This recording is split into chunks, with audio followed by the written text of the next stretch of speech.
بسم اللہ الرحمن الرحیم۔ السلام علیکم ورحمۃ اللہ وبرکاتہ۔ حضرت یوسف علیہ السلام بھی ایک عام گھرانے میں پیدا ہوئے۔ ان کی پرورش عزیز مصر نے کی۔ وہ بھی اولاد سے محروم تھا۔ اللہ تعالیٰ کسی کو اعلیٰ مرتبہ بخشتا ہے تو اس کے مزاج اور ماحول کو پہلے ہی سے بدل دیتا ہے۔ عزیز مصر نے یوسف سے اور کچھ نہیں کہا مگر زلیخا پر لعنت ملامت کرنا شروع کیا۔ آخر یوسف کے اندر کیا خوبی ہے تم اس کی طرف مائل ہوگی؟ زلیخا نے جواب دیا، میں تم سب کو آزمائش میں ڈالوں گی جس آزمائش سے گزری ہوں۔ چنانچہ ایک روز عزیز مصر کی بیوی نے تمام عورتوں کو کھانے پر بلایا۔ عورتیں مجلس میں آئیں اور سب کے سامنے کھانے کے لیے ایک ایک پھل اور ایک ایک چاقو رکھ دیا۔ پھر یوسف کو عورتوں کی مجلس میں بلایا۔ حضرت یوسف علیہ السلام جیسے ہی مجلس میں حاضر ہوئے، تمام عورتیں دیکھ کر بے ہوش سی ہو گئیں۔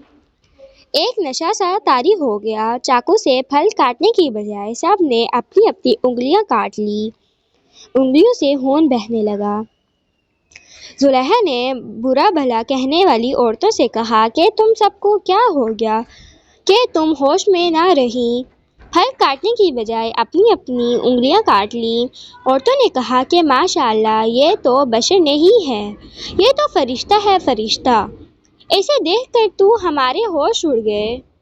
زلیخا نے کہا کہ تم سب عورتیں مجھے بدنام کرنے پر تلی ہوئی تھی، آج تم سب کا حال ایسا کیوں ہوا؟ تم نے تو دیکھ کر پھل کاٹنے کی بجائے انگلیاں کاٹ لی۔ زلیخا نے عورتوں سے کہا، میں نے اپنی طرف کھینچنے کی کوشش کی لیکن وہ مجھ سے بچ نکلا۔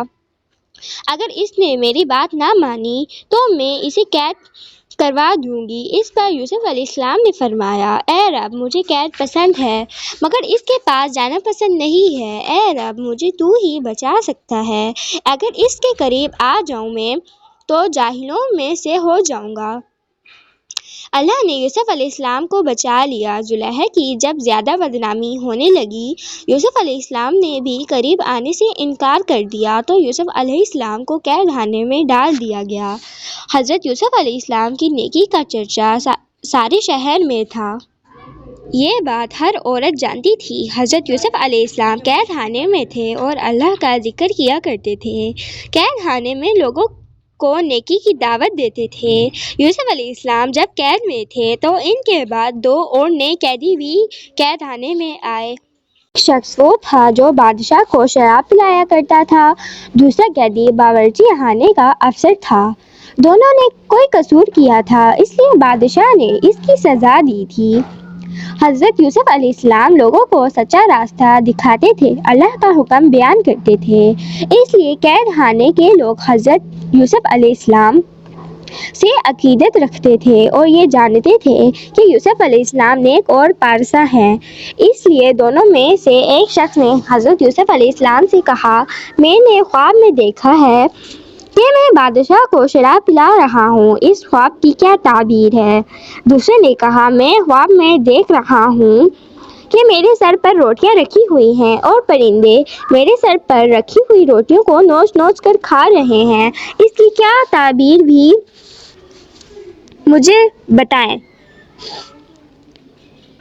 حضرت یوسف علیہ السلام نے خواب کی تعبیر بتانے سے قبل ان سے کہا کہ تم لوگ اللہ کو چھوڑ کر بتوں کی پوجا کرتے ہو، اللہ ہی عبادت کے لائق ہے، مگر تم لوگوں نے اللہ کو چھوڑ کر کسی اور کی پوجا کرنی شروع کر دی، اس لیے تم لوگ غلط راستے پر ہو۔ حضرت یوسف علیہ السلام نے فرمایا کہ میرا باپ حضرت یعقوب علیہ السلام، میرے دادا اسحاق علیہ السلام اور پردادا حضرت ابراہیم علیہ السلام ہیں۔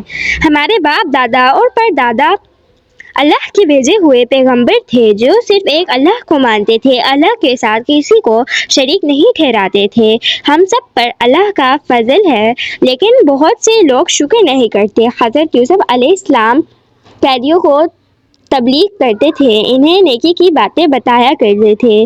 قیدیوں کے دلوں پر یوسف علیہ السلام کی باتوں کا بہت اثر ہوا۔ دونوں قیدی اللہ پر ایمان لے آئے اور کہا کہ اپنے باپ دادا کے دین کو چھوڑ کر تمہارے باپ دادا کے دین پر ایمان لاتے ہیں۔